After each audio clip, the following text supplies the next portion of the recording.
Okay, तो हम last lecture में हमने बाइलिनियर ट्रांसफॉर्मेशन सीखा था, ठीक है। तो हमने ये बताया था कि बाइलिनियर ट्रांसफॉर्मेशन निकालने के दो मेथड होते हैं। पहला मेथड ये होता है कि हमारे पास कोई भी बाइलिनियर ट्रांसफॉर्मेशन होता है वो क्या होता है, W = AZ + B / CZ + D। तो इसमें हमारे पास अननोन ABCD जो कॉन्स्टेंट्स हैं हमें वो निकालना होते हैं, ठीक है। तो लास्ट क्वेश्चन में हमने ABCD निकाले थे, वहां पर भी यहाँ पर 3 पॉइंट और 3 पॉइंट पर ही मैप हो रहे थे। 3 पॉइंट Z प्लेन के 3 पॉइंट W प्लेन पर मैप हो रहे थे, ठीक है। तो हमें जो था वो बाइलिनियर ट्रांसफॉर्मेशन उसमें निकालना था, ठीक है। तो हमने बताया था दो मेथड हैं, एक ABCD निकाल के है और दूसरा जो है वो क्रॉस रेशियो से निकाल सकता है, ठीक है। तो ABCD वाला मेथड तो हो गया, दूसरा मेथड हम यहाँ पर अप्लाई कर रहे हैं क्रॉस रेशियो। तो क्रॉस रेशियो क्या होता है, ये हमने क्रॉस रेशियो लिख रखा है। इसको लिखने का बहुत आसान तरीका है कि W यहाँ पर भी है यहाँ भी है, तो W में से 1 घटा दो, फिर 2 में से 3 घटा दो, ठीक। और फिर इसका उल्टा लेके चलो, 3 और फिर 2 और फिर 1। सेम है यहाँ पर है 1 2 3 और 3 2 1। तो इसको याद रखना बहुत आसान है, बहुत सिमेट्रिकल रिजल्ट है, ठीक है। ये हमारा क्रॉस रेशियो कहलाता है। तो हम इसको क्रॉस रेशियो की हेल्प से हम क्या करेंगे, बाइलिनियर ट्रांसफॉर्मेशन निकाल लेंगे जिसमें ये 3 पॉइंट Z प्लेन के जो है W प्लेन पर मैप हो रहे हैं, ठीक है। तो W प्लेन के पॉइंट हमारे पास 0 1 इन्फिनिटी है, तो 0 1 इन्फिनिटी हमने लिख लिया। Z प्लेन के पॉइंट है I - I1 हमने यहाँ लिख दिया। इसका मतलब ये हुआ 0 इस पे मैप हो रहा है, 1 इस पर मैप हो रहा है और इन्फिनिटी जो है वो इस पर मैप हो रहा है, ठीक है। ये इस तरीके से तीनों पॉइंट जो हैं वो मैप हो रहे हैं। तो मतलब ये इसके करस्पॉन्डिंग, ये पॉइंट इसके करस्पॉन्डिंग, ये इसके करस्पॉन्डिंग है, ठीक। तो हम इस सारी वैल्यूज को क्या करेंगे, इस क्रॉस रेशियो में हम सब्स्टिट्यूट कर देंगे, पुट कर देंगे, ठीक है। तो इस सारी वैल्यूज को हम पुट करेंगे तो क्या आएगा, ये यहाँ पर W - W1, तो ये W1 जो वैल्यू हो जाएगी वो 0 हो जाएगी। फिर W2 हमारे पास क्या है, 1 है, माइनस W3 हमारे पास क्या है, इन्फिनिटी है, ठीक। तो अब हमारे पास प्रॉब्लम यहाँ पर है कि 1 - इन्फिनिटी है, तो हम 1 - इन्फिनिटी को किस तरीके से सॉल्व करेंगे, क्योंकि 1 - इन्फिनिटी यहाँ पर सॉल्व करना थोड़ा सा डिफिकल्ट होगा। तो हम अगर यहाँ पर 1 - इन्फिनिटी रख देंगे तो ये पॉइंट हमारा इन्फिनिटी यहाँ पर मैप तो हो रहा है लेकिन कि कैलकुलेशन नहीं हो पाएगी। तो अब हमारे पास क्वेश्चन ये है कि इसको हम किस तरीके से सॉल्व करते हैं, ठीक है। तो इसको सॉल्व करने का जो तरीका है हमारे पास, हम किस तरीके से करते हैं, देखिए। हमें पता है जब कभी भी हमें इन्फिनिटी लिमिट लगाना होती है तो 1 अपॉन कर लेते हैं उसको, क्योंकि 1 अपॉन इन्फिनिटी क्या होता है, 0 होता है। ये बात हमें पता है कि 1 अपॉन इन्फिनिटी जो होता है वो 0 होता है, ठीक है। तो इन्फिनिटी पॉइंट क्या है, W3 है, तो हम इसको W3 से क्या करेंगे, ऊपर नीचे डिवाइड कर देंगे, ठीक है। तो सबसे पहला काम हम करेंगे डिवाइडेड बाई W3, ठीक है, इन सेकंड ब्रैकेट और यहाँ पर इन फर्स्ट ब्रैकेट, ठीक है। W3 से हम डिवाइड करेंगे तो यहाँ पर W - W1 हम ऐसे ही लिख लेंगे।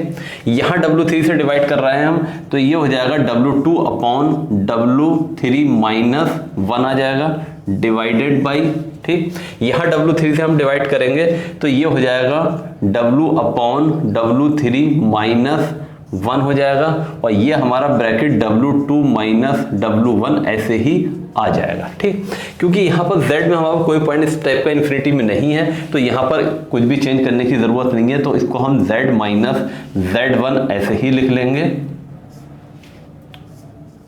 Z2 - Z3 ऐसे ही आ जाएगा, डिवाइडेड बाई Z - Z3 और Z2 - Z1 सेम एज ऐसे आ गया।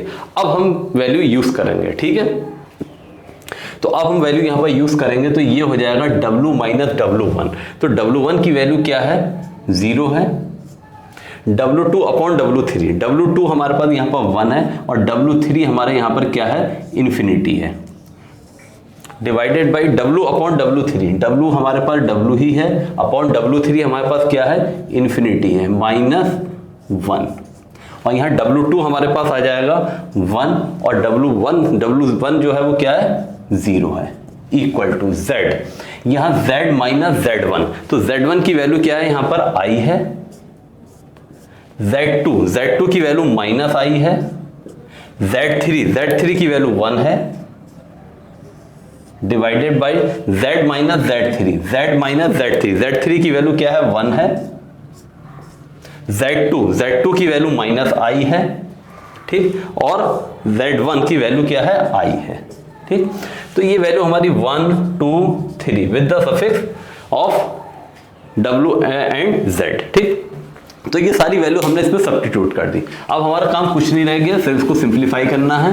जो सिंप्लीफाई करके आ जाएगा वही हमारा आंसर होगा।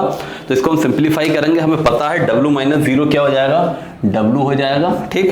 1 upon infinity, something upon infinity हमेशा 0 होता है, तो ये हो जाएगा 0 minus 1 divided by something upon infinity, यहां पर भी क्या होगा 0 माइनस 1 हो जाएगा, और 1 माइनस 0 हमारा 1 होगा, equal to Z minus I, Z minus I ऐसे ही रहेगा, minus I minus 1, minus common, चलो माइनस आई माइनस 1 अभी ऐसे लिख देते हैं, नेक्स्ट स्टेप में सिंप्लीफाई कर लेंगे, देखते हैं क्या होता है। Divided by Z minus 1, Z minus 1 है तो इसको भी हमने ऐसे ही लिख लिया, और माइनस आई तो माइनस का 2i हो गया, ठीक। अब और सिंप्लीफाई करते हैं, 0 माइनस 1 माइनस आएगा, 0 माइनस 1 माइनस 1 आएगा, माइनस 1 से माइनस 1 कैंसिल हो जाएगा, ठीक है। इस कहने का मतलब यह है कि सिंप्लीफाई होके ये सिंप्लीफाई होके अपने आप में कैंसिल हो जाएगा, तो हमारे पास वैल्यू क्या बचेगी, W equal to Z minus I, यहां से भी हम माइनस कॉमन ले रहे हैं तो ये I प्लस 1 हो जाएगा, यहां से माइनस का 2i हमने ऐसे ही लिख दिया, और Z माइनस 1, इस माइनस से ये माइनस भी हमारा कैंसिल हो रहा है, ठीक है। कभी भी हम डिनोमिनेटर में i नहीं छोड़ते हैं, तो इसलिए हम क्या करेंगे, i से एक ऊपर मल्टीप्लाई और i से एक हम नीचे मल्टीप्लाई कर देंगे, ठीक है। मींस कॉन्जुगेट से हम मल्टीप्लाई कर दे रहे हैं, कॉन्जुगेट भी नहीं है यहाँ पर, तो i से ऊपर और i से नीचे सिर्फ मल्टीप्लाई किया गया है, ठीक है, कैलकुलेशन करने के लिए।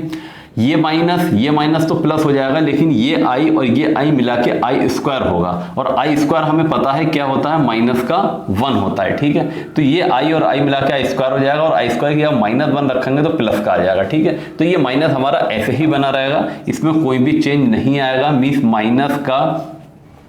माइनस ये ऐसे ही रहेगा। इस i से यहां मल्टीप्लाई करेंगे तो आई स्क्वायर आएगा, तो आई स्क्वायर की वैल्यू माइनस 1 लिख देंगे, और इस i से 1 की मल्टीप्लाई करेंगे तो प्लस का i आएगा, और Z माइनस आई हमने ऐसे ही लिख दिया, डिवाइडेड बाई ये i और आई स्क्वायर मिला के माइनस से होके 2 रह जाएगा यहाँ पर, और ये Z माइनस 1 बचेगा, ठीक। तो हम फाइनली इसका आंसर क्या लिख सकते हैं, अंदर 1 से माइनस से मल्टीप्लाई कर दें तो 1 माइनस आई आ जाएगा, यहाँ पर Z माइनस आई आ जाएगा, डिवाइडेड बाई 2 और Z माइनस 1, ठीक है। तो ये हमारा बाइलिनियर ट्रांसफॉर्मेशन आ गया, रिक्वायर्ड बाइलिनियर ट्रांसफॉर्मेशन जो हमें निकालना था, ठीक है। तो हमने यहाँ पर जो क्रॉस रेशियो लगा के इस प्रॉब्लम को हमने सॉल्व कर लिया, ठीक है। तो ये हमारा दूसरा मेथड था, ओके,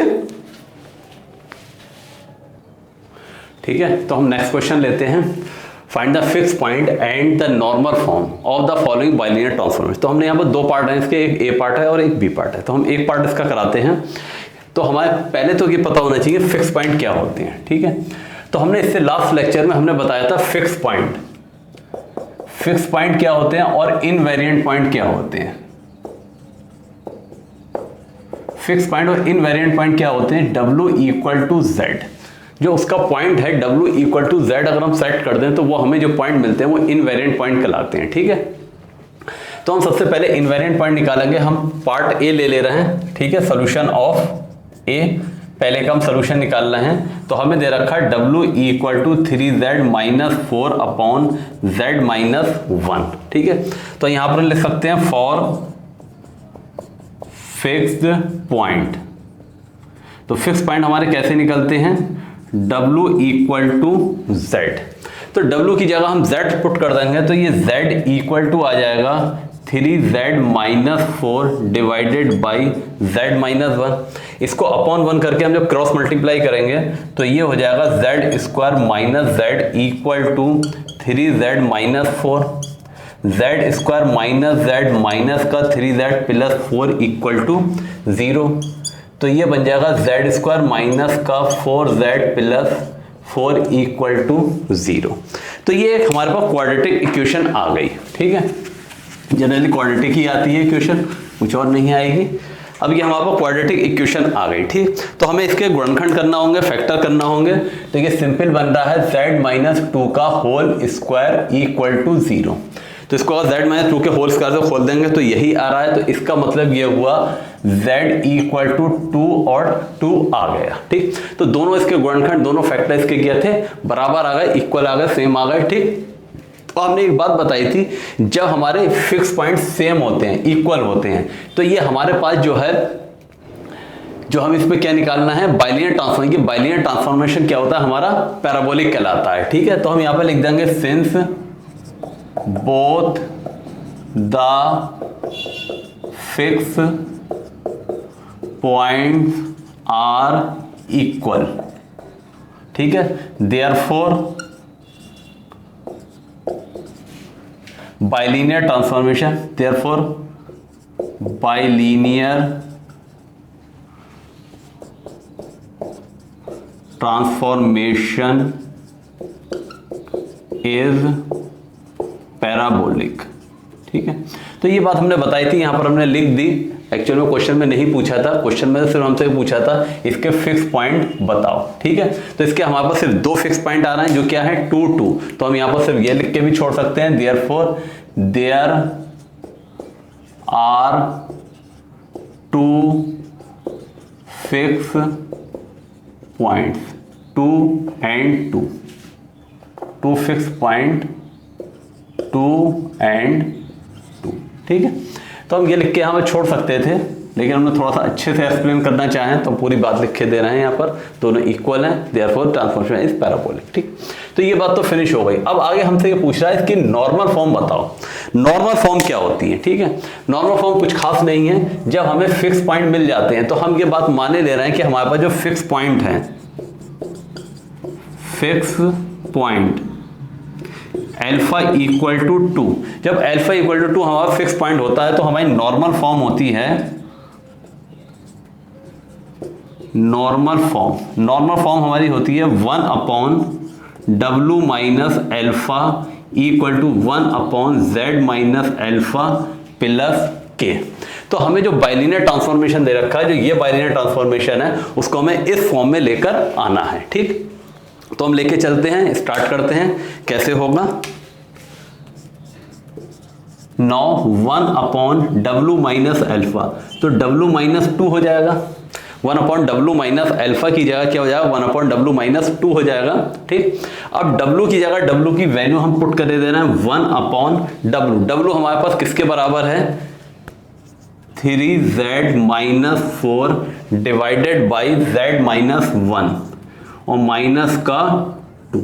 ठीक, माइनस का 2। अब हम इसको सिंप्लीफाई करते हैं। लेफ्ट हैंड साइड तो हमारी इस फॉर्म में आ गई और राइट हैंड साइड हमें इस फॉर्म में बनाना है। ठीक, तो हम क्या करेंगे, इसका एलसीएम ले लेंगे। जब हम एलसीएम लेंगे तो 1 अपॉन क्या आ जाएगा, ये 3Z माइनस 4, यहाँ ये मल्टीप्लाई हो जाएगा माइनस का 2Z माइनस का 2 डिवाइडेड बाई Z माइनस 1। ठीक, इसको हम और सिंप्लीफाई कर लेते हैं।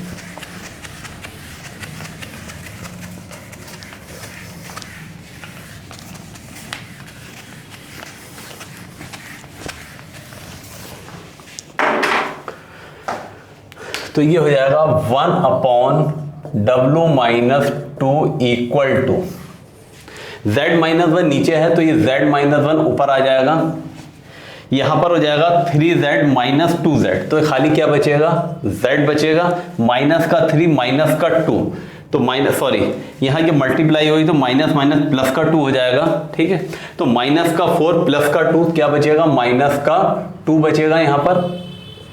तो हमारी ये फॉर्म आ रही है। ठीक है, और हमें यहाँ पर क्या लाना, Z माइनस अल्फा, और अल्फा क्या है यहाँ पर 2 है, तो Z माइनस 2 नीचे का तो आ गया है, ऊपर वाली फॉर्म हमें ये बनाना है।